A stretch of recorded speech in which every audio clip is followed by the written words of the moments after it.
நெஞ்சுக்குள்ளே இன்னாருன்னு சொன்னால் புரியுமா? அது கொஞ்சி கொஞ்சி பேசுறது கண்ணில் தெரியுமா? நெஞ்சுக்குள்ளே இன்னாருன்னு சொன்னால் புரியுமா?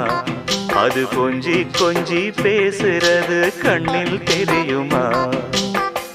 உலகே அழிஞ்சாலும் உன் உருவம் அழியாதே, உயிரே பிரிஞ்சாலும் உறவேதும் பிரியாதே. உண்ணாமல் உறங்காமல் உன்னால் தவிக்கும் பொண்ணு மணியின் நெஞ்சுக்குள்ளே இன்னாருன்னு சொன்னால் புரியுமா? அது கொஞ்சி கொஞ்சி பேசுறது கண்ணில் தெரியுமா?